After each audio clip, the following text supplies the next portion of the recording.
Hello again, everybody. Today we're going to be taking on Arlo. I do have videos on this channel about going against Sierra and Cliff, and also just detailing the process of how to find these Team Go Rocket leaders. It should be much easier now because there is a quest line, and just as I predicted, basically the leaders are accessible to fight worldwide. At the beginning, they were actually just in a few select cities. So here we go. This is Arlo. Yeah, he uses big words, but that should not be the thing that scares you. I would say that he is probably the hardest boss so far that I have fought against, of the three leaders, we'll say, because I haven't fought Giovanni yet, but like seriously, just look at him. Like, look at the way that he's dressed. He looks like he's preparing to run into a burning building or something. He probably only weighs like 30 pounds soaking wet underneath that pretend firefighter's outfit. Boom, got him. But all right, you're gonna see me, so my account is on the left side, that's just me on my phone. You're gonna see my team coming together right there, and in the middle, that's gonna be my dad's account on an iPad, so it's basically just me playing on my dad's account. These were two separate battles. I recorded them separately and everything. So you gotta check this out. A good team is the one that I've picked. That's Entei, Tyranitar, and Mamoswine. Now the interesting thing is I put Entei first, and that probably,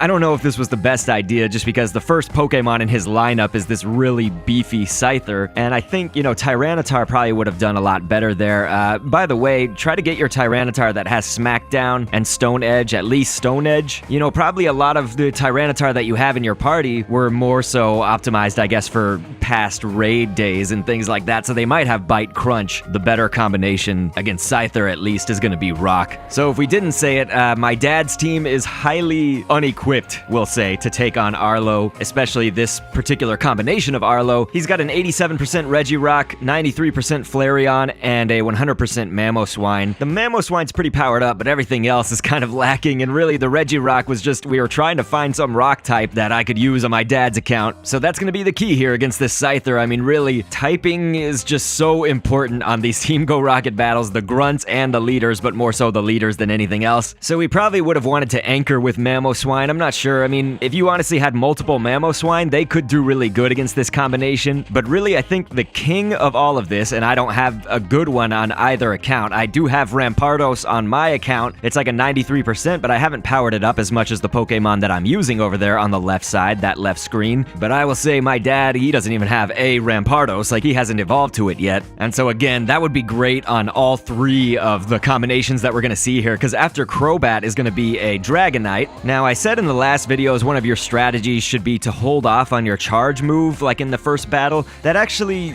because there are shields, that actually does not work the way that I would want it to. And also, in this case, Scyther, his first Pokemon, might honestly be one of his most difficult. It was just hitting fast and hard. One thing I'll say is my Mamoswine is not really optimal right there on the left side of the screen on my account. It's gonna do okay, you know, Rock is still good against Dragonite, but really, I could probably take him down in one fell swoop if he had Avalanche. So the charge move that you would want on your Mamoswine is Ice, you know, Avalanche. At least my Mamoswine has Powder Snow, so that's doing a lot of damage. The Mamo's gonna win it right there. That's gonna do it. It was pretty close though, you know, embarrassingly close, I should say, but that's just because I didn't have my most optimal team, I suppose, that I could have had or whatever. But you can see my dad, he's just basically, he's done for, you know, stick a fork in him, because that Flareon was not going to do anything to the Dragonite.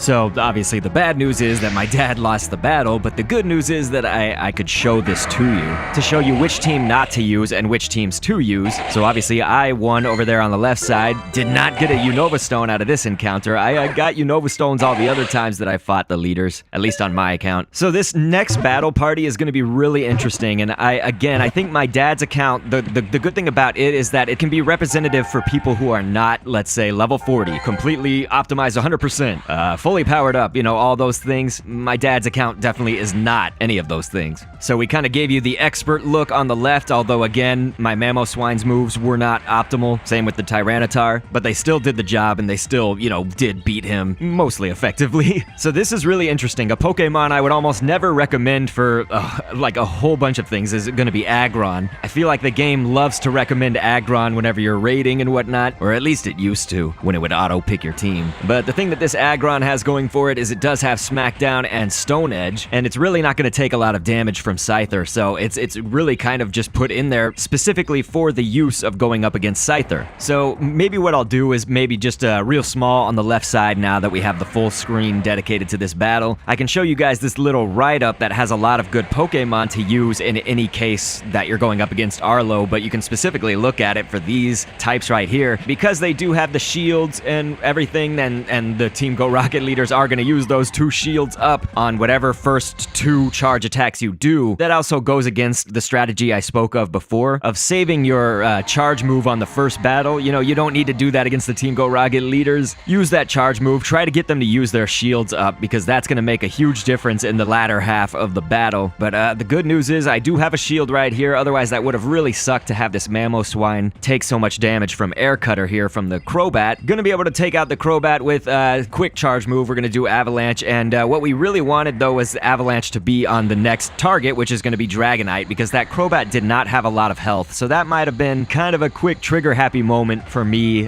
fighting on my dad's account here. But luckily right there you can see Dragonite, so we're gonna be doing an Avalanche right here, and getting it excellent is just gonna one-shot this Dragonite down. Very, very good stuff. That Mamoswine had half of its health right there. The Dragonite does hit hard if it hits you, but honestly, I feel like it was so much easier than the first 2, and maybe it's because they had shields on the first 2, so again, those are things to keep in mind. So that's gonna do it for these leaders. Again, feel free to check out the other 2 videos, one against Cliff and then one with Sierra, that details how to do this whole thing. It is live worldwide right now, so you can fight the team leaders wherever your location may be. Look to the top pinned comment on this video for those links, as well as the description. They'll have them in there, and I'll probably put up an end screen right about now. I really appreciate your attention, and thanks for viewing.